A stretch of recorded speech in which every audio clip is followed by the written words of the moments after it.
Services Committee, Senator Matt Lesser, and some amazing advocates behind me to speak about a proposal that we will be hearing today in the Human Services Committee to have Medicaid cover diapers. Diaper need is a real concern here in the state of Connecticut and across the country. As you see by the signs behind me, 1 in 3 families in the state of Connecticut are struggling to afford diapers.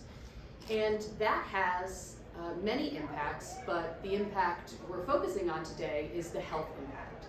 And it has a health impact to both mother and child. For mothers, not being able to access diapers for their children is a leading cause of postpartum depression. And we know for infants, not having access to clean diapers can cause many health concerns. I myself, as a mother of 2, would have been very devastated to not be able to provide my child with the diapers they need. In addition to the health concerns, it also is an economic concern because many child cares in the state of Connecticut don't allow an individual to go to work if they don't have diapers for their child. And so we are super fortunate in the state of Connecticut to have the Connecticut Diaper Bank, who does provide free diapers to families across the state.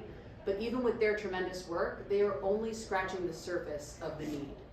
And so our proposal would allow Medicaid to cover diapers, which could ideally expand our reach here in the state of Connecticut.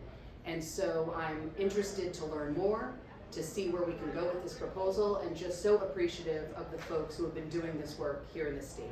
So with that, I'll turn it over to Senator Matt Lesser. Good morning. I'm here to support the work of my extraordinary co-chair, Representative Gilchrist, and the Diaper Bank of the Hospital Association, and our colleagues on the Human Services Committee. I'm here as something of a subject matter expert since I started the day out, as I do every day, changing diapers. But it's also striking the fiscal impact on families. My wife and I, we have 1 kid. We spend, and we're able to buy in bulk, which not everyone is able to do, so that saves us some money. But it costs us about $56 a month to provide diapers for our 2-year-old. You have multiple kids, you aren't able to buy from bulk, you have to go to a corner store as opposed to being able to get Prime or whatever, and you're going to be paying more than that. And so the impact on low-income families is obviously staggering. And I think this is an important thing that we've got to look into and see if it's feasible and see if we can provide this benefit to families all across the state. Thank you, Senator. Next, we'll hear from Janet Alfano, Executive Director of the Diaper Bank of Connecticut. Thank you everyone, and thank you Representative Gilchrist, Senator Lesser, and members of the Human Services Committee. My name is Janet Stolfi Alfano, and I have the privilege of leading the Diaper Bank of Connecticut, and I have done that since 2011. And what we do is provide really a vital need to Connecticut families, which is diapers. We have grown in size and scope over the course of our lifetime as an organization since 2004 by increasing the number of children we serve each month, as well as the geographic scope of our reach across the state of Connecticut. We work with a broad range of partners, from faith-based organizations like Mount Bethel Baptist Church, to community action organizations across the state, child care centers, home visiting programs, and really anything and everything in between. And our newest collaboration is with the Connecticut Hospital Association and hospitals across the state called Diaper Connections. With them and through them, we are distributing diapers through all of Connecticut's hospitals and in partnership with community-based organizations across the state of Connecticut. Not only does Diaper Connections help connect families to resources, but it also works to connect this distribution and its data and the health-related data and outcomes, and then eventually those costs. Through all of these collaborations, we're serving over 6,000 children and families each month, and we are among the largest diaper banks of the country. But what we know is that it's not enough. Based on the state's most recent numbers through the Department of Social Services data portal, there's just under 90,000 children through age 4 who could potentially use our services. Those families live at incomes at or below 200% of the poverty level, which for a family of 4, it's about $55,000. The impacts of not having access to this need are significant. And we know from our work with the Connecticut Center on Economic Analysis that the economic impacts are significant as well. Providing diapers helps to reduce incidences of diaper rash by over 30%. More than half of the parents served that are going to work have shown that they have missed work when they didn't have an adequate supply. 56% of parents. And diaper need has been documented to be a #1 predictor of postpartum depressive symptoms, thanks to the work of my colleague here, Dr. Megan Smith, who authored this groundbreaking study. Making diapers reimbursable by Medicaid will improve the overall health and well-being of children and families, improve access to childcare, and reduce more costly medical interventions in the future. Thank you so much.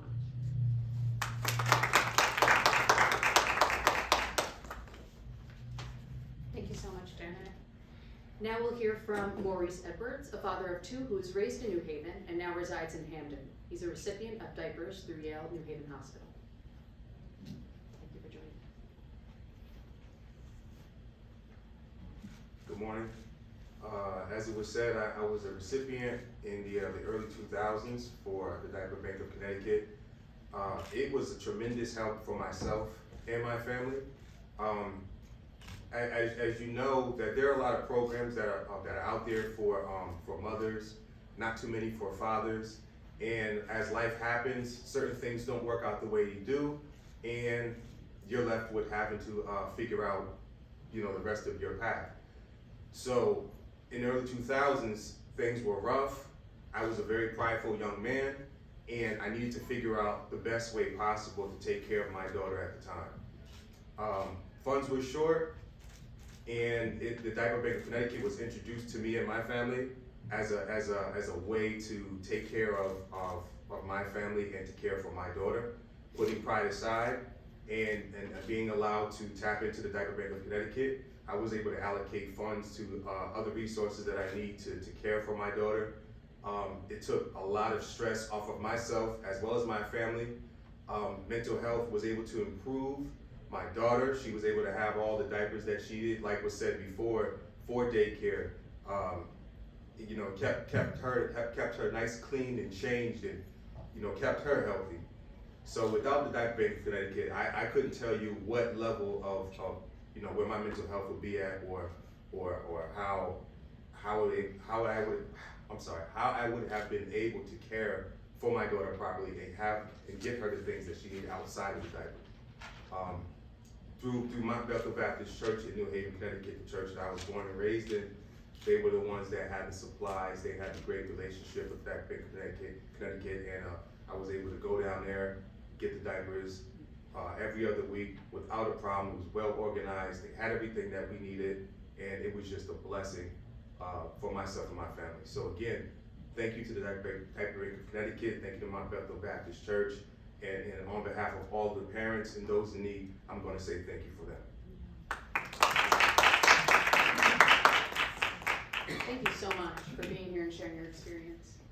And now we will hear from Dr. Megan Smith. She is the Senior Director of Community Health Transformation at the Connecticut Hospital Association. Good morning. Thank you, Representative Gilchrist and Senator Lesser, and to the committee for their leadership in raising this bill. The Connecticut Hospital Association strongly supports the coverage of diapers through Medicaid. We recognize that diapers, just like food and housing, are a basic material need, and they're essential, as you've heard, to infant and child and maternal and paternal mental health and health. In Connecticut, just like the rest of the country, we are faced with a maternal mortality crisis. And actually the #1 driver of that maternal mortality crisis is maternal mental health. So things like maternal depression. And in the study that Representative Gilchrist mentioned and Janet mentioned, we know that diaper need is the #1 predictor of postpartum depressive symptoms. It's actually a larger predictor of postpartum depressive symptoms than food and housing insecurity. And so in recognition of this, and in recognition of new data that are coming out from the National Diaper Bank Network, that show that actually on average, families are missing 5 days of work a month because they don't have a sufficient supply of diapers to leave their children at childcare centers. So if you think about missing 5 days of work a month, and for people who don't have paid time off, that actually equates to a family living at the federal poverty level to a loss of income of about $6,000 a year. And that kind of economic shock means for families that it's difficult to put food on the table, it's difficult to pay rent, and it's difficult to afford coverage with prescription medications. So because of these reasons, the Connecticut Hospital Association partnered with the Diaper Bank of Connecticut, the Connecticut Department of Housing, to launch Diaper Connections, which is the first of its kind in the country, really systematic statewide effort to address diaper need through hospitals. So Connecticut's hospitals, and along with their community partners, are screening for diaper need and distributing diapers. In the first 2 months of that Diaper Connections work, Connecticut hospitals have served over 600 Connecticut families in need. For this reason, the Connecticut Hospital Association strongly supports Medicaid coverage for diapers. Diaper need is an essential social driver of health and an important driver of health equity in the state of Connecticut. Thank you. Thank you so much. And finally, we will hear from Christine Collins of Day Kimball Nurturing Families. Hi, my name is Christine Collins. I'm with Day Kimball Hospital, and one of the parts of one of the programs I run, and one of the parts of it in Nurturing Families is doing in-home visiting. And absolutely, the first request we get is for diapers, to see if our home visitors can come with diapers. We're fortunate enough right now to be getting diaper distribution both locally and statewide. It comes to us every other month, but by the time they come to us, they are distributed, they are used very quickly. Many times our staff actually use their own funds to go buy diapers for families. So we are in absolute support that we will be continuing this work from our maternal child health, which we do have at our hospital, through our home visiting programs, and we have mental health programs. So all of our programs will be supportive of this bill. Thank you, and I want to recognize that we are joined by 2 additional members of the Human Services Committee. Three, wonderful. We have with us Representatives Ann Hughes and Mary Fortier and Senator Marks. Thank you all for being here. And now we'll open it up to questions. Is there a dollar amount attached to this? Is this, I mean, how much would you need to fulfill the demand? Great question, and so this being the initial year that we're working on this proposal, we want to be able to get it out of committee and see what the Office of Fiscal Analysis thinks and get that fiscal note. So you're confident it's going to get out of committee? I mean, That's it's the a hope. priority. That's the I hope, would imagine. yeah. And then with this proposal, we'd also be able to get ideally a federal match to cover the cost. What would the federal match be? What percentage? 50%. 50% of the federal match. Yep. Currently, Okay. we have been funding the Connecticut Diaper Bank with state funds for several years, and so, being able to magnify that with additional federal funding could be, a huge. What's the, in fact, the governor's budget book in my bag here, but maybe you guys know the appropriation off the top of your head. 700,000. Yep, it's 700,000 in the DSS's budget. Okay, and what's the, and I'm sorry, I was bouncing around taking pictures, so if somebody said this. I mean, how many, what's the need? Can you frame the need, and how many people are being served by the diaper bank? Sure, so based on DSS's data portal, there are just under 90,000 children, age 0 to 4. So we know some of those are potty trained, but it's a significant number. We are serving between 6,100 and 6,500 each year. And being one of the largest diaper banks in the country, we still know that that's not enough. Any idea of what would be enough? Covering at least all 90,000 that need it. Yeah. Yeah. I guess it goes back to my. The question of dollars, yeah. Yeah, okay, that's fine. Yeah. That's fine. But what's great about this proposal as well is that the Medicaid could cover, families who are below the poverty line, and then we'd still be able to supplement that with the work at the Diaper Bank. Is there, I can look this up later, but we do have an internet situation. We do. Is the diaper bank, is it open to all? Is there an income, what are the qualifications, if any? eligibility? Sure. And actually, it really depends on the funding source. So through our partnership with DSS, it's at or below 200% of the federal poverty level, which aligns, closely with the folks who are on Medicaid. I will say is, some of the work that the Connecticut Hospital Association and folks are doing and thinking about what is this going to cost now is trying to figure out what it is actually costing already in terms of increased emergency department visits, diaper dermatitis, all those costs associated with not being able to attend work or school. We heard a little bit about that. But really, when we're talking about costs, I do want to make sure that we're also talking about what are we already paying for already, because someone is paying for all of these children who don't have the supply. Any other questions? All right. Thank you all so much. Some interesting studies.